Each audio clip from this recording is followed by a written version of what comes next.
नमस्कार दोस्तों, entertainment in short channel पे मैं आपका बहुत बहुत स्वागत करता हूँ। आज जो मूवी हम देखने वाले हैं वो है इंटरस्टेलर। इंटरस्टेलर एक साइंस फिक्शन एडवेंचर मूवी है और हाँ, ये एक लव स्टोरी भी है जिसमें एक पिता और उनकी बेटी के बीच के प्यार से वो पूरी इंसानियत को बचा लेते हैं।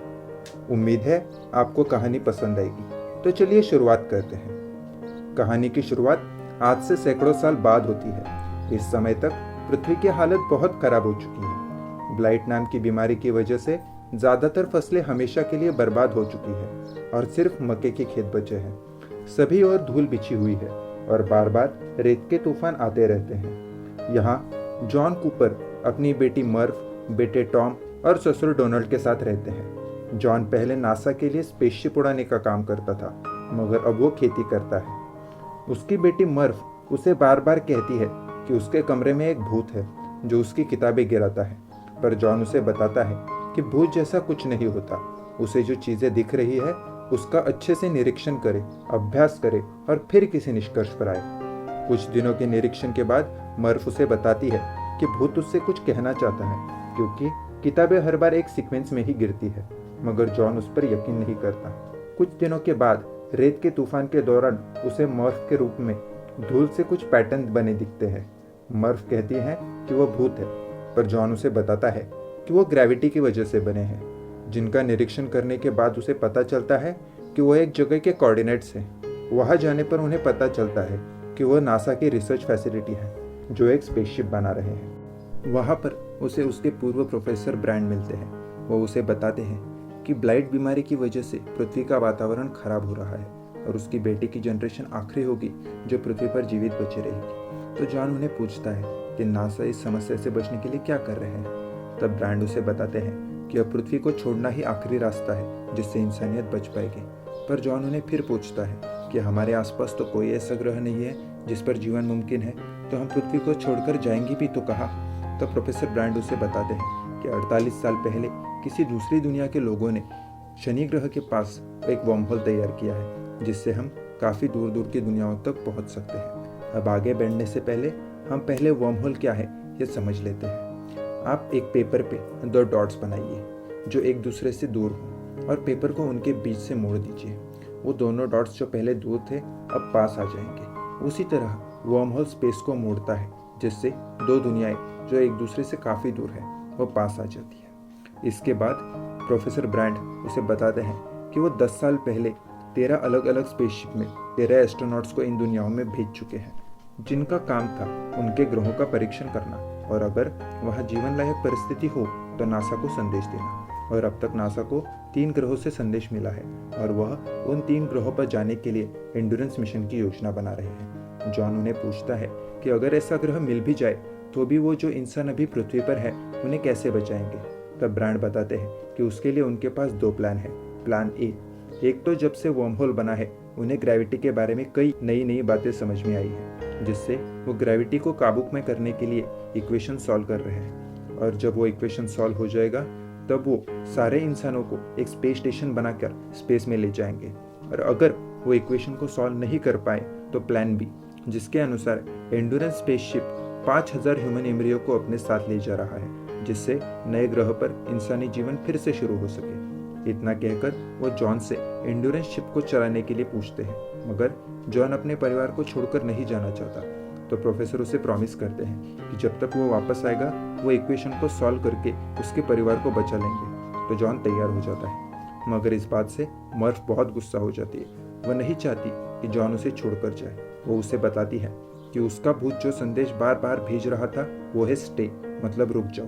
पर जॉन उसे कहता है कि उसे जाना ही होगा और वो उसे एक घड़ी देकर कहता है कि जब मैं स्पेस में जाऊंगा और ब्लैक होल के पास पहुंच जाऊंगा तब मेरे लिए समय बहुत धीमा हो जाएगा। हो सकता है कि जब मैं वापस आऊं तो हम दोनों एक ही उम्र के हों। यहाँ पर ट्विन पैराडॉक्स थियरी का इस्तेमाल किया गया है, जिसके अनुसार अगर 2 एक ही उम्र के लोगों को हम अलग अलग जगह पर रख दें जहाँ अलग अलग ग्रेविटी हो, तो जो कम ग्रेविटी में है उसके लिए समय ज़्यादा तेज़ी से बढ़ेगा और जो ज़्यादा ग्रेविटी में है उसके लिए समय धीमा हो जाएगा। इसके बाद John, Doyle, Rom, professor Brand की बेटी एमिलिया और एक रोबोट जिसका नाम टार्स है उनके साथ शनि ग्रह की तरफ निकल जाता है। 2 साल बाद वो शनि ग्रह के पास पहुंच जाते हैं और उन्हें वर्म होल दिखाई देता है।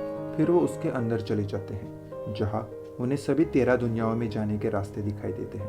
अंत में वो सही सलामत जहां उन्हें जाना था उस दुनिया में पहुंच जाते हैं। अब इस दुनिया में उन्हें सबसे पहले जिस ग्रह पर जाना है वो डॉक्टर मिलर का ग्रह है, मगर वह ग्रह उनकी उम्मीद से ब्लैक होल के कई ज़्यादा पास है, जिसकी वजह से उस पर ग्रेविटी का बहुत ज़्यादा असर होगा। रॉम उन्हें बताता है कि वहाँ पर बिताया हुआ 1 घंटा पृथ्वी पर 7 साल के बराबर होगा। तो वो जल्द से जल्द उस ग्रह पर उतरकर डॉक्टर मिलर और उनका डाटा लेकर स्पेसशिप पर वापस आने का तय करते हैं। मगर जब वो वहाँ पर पहुँचते हैं तो उन्हें दिखाई देता है कि उस ग्रह पर सिर्फ पानी है और कुछ भी नहीं। उन्हें वो डिवाइस भी मिल जाता है जो संदेश भेज रहा होता है, मगर डॉक्टर मिलर कहीं नहीं मिलते। उसी दौरान वहाँ पर पानी की एक बहुत बड़ी लहर आती है, इसलिए वो जल्द से जल्द शिप में वापस आने की कोशिश करते हैं, मगर डॉयल अंदर आ नहीं पाता और वह बह जाता है। जॉन और एमिलिया बच तो जाते हैं, मगर शिप में पानी घुस जाने की वजह से उनका बहुत ज़्यादा समय बर्बाद हो जाता है। जब तक वो एंडोरेंस पर वापस जाते हैं तब तक रॉम के लिए 23 साल बीत चुके हैं। अब वह दूसरा ग्रह यानी डॉक्टर मन के ग्रह की तरफ निकल जाते हैं। वहाँ पर वो देखते हैं कि डॉक्टर मन हाइपर स्लीप में है।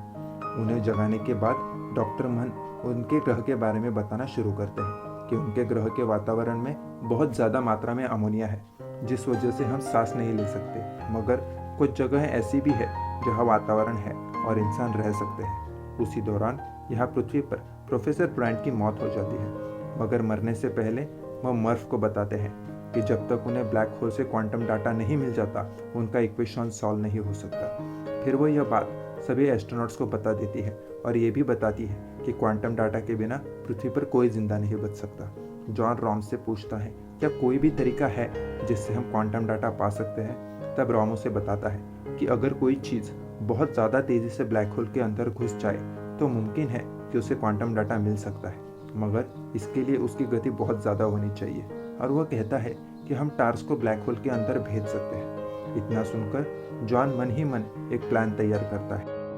वहीं पर रॉम को एक कोने में डॉक्टर मन का रोबोट कीप टूटा हुआ दिखता है और वो उसे ठीक करने की कोशिश में लग जाते हैं। और डॉक्टर मन जॉन को लेकर जिस जगह पर इंसान रह सकते हैं उस जगह की तरफ निकल जाते हैं, मगर बीच में ही डॉक्टर मन जॉन पर हमला कर देते हैं और उसे मारने की कोशिश करते हैं।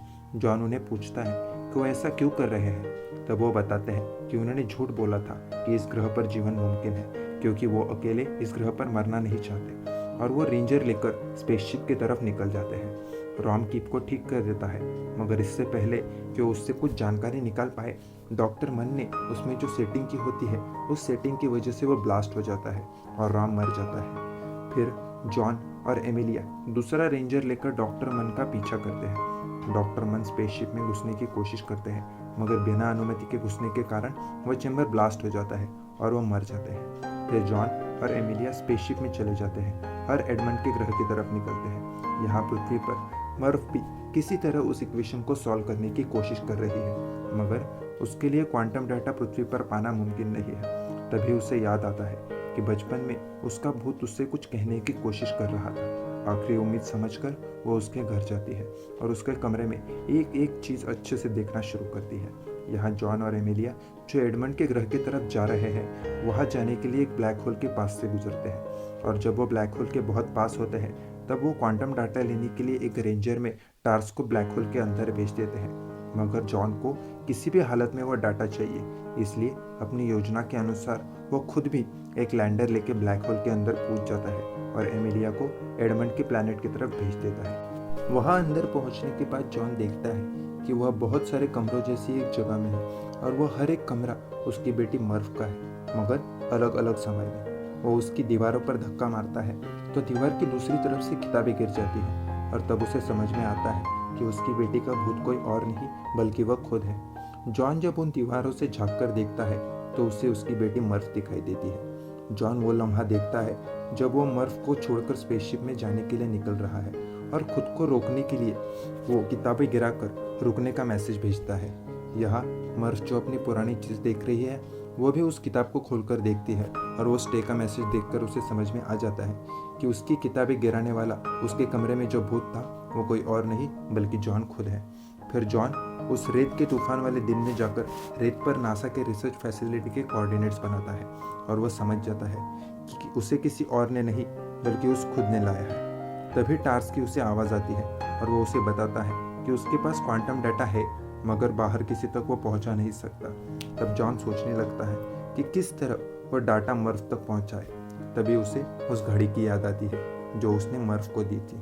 वो टार्स को सारा डाटा डॉट्स और डैशेस में कन्वर्ट करके उसे भेजने के लिए कहता है और वो उस घड़ी के जो सेकंड का कांटा है उसे हिलाकर वो सारा डाटा मर्फ तक पहुंचा देता है। और मर्फ जो वो घड़ी देख रही थी उसे समझ में आ जाता है कि उसके पिता उससे क्या कहना चाहते हैं। फिर वो उस डाटा का इस्तेमाल करके ग्रेविटी का इक्वेशन सॉल्व कर देती है।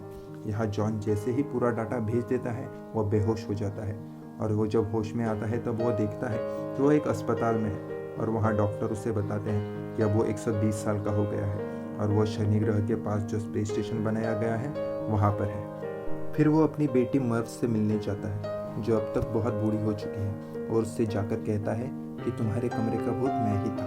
और वो उसे बताती है कि हाँ मुझे पता है। वो कहती है कि सब लोगों को लगता है कि वो इक्वेशन मैंने खुद से सॉल्व किया मगर मुझे पता है कि वो मुझे भेजने वाले आप थे। यहाँ एमिलिया सही सलामत एडमंड के ग्रह पर पहुंच गई है जिसका वातावरण इंसानों के रहने के लायक है। उसने वहाँ पर इंसानों की बस्ती भी बना ली है। फिर मर्व से मिलने के बाद जॉन वापस एमिलिया को लेने के लिए एडमंड के ग्रह की तरफ निकल जाता है। तो दोस्तों, उम्मीद है आपको मूवी अच्छी लगी हो। वीडियो को लाइक और शेयर करना मत भूलिए।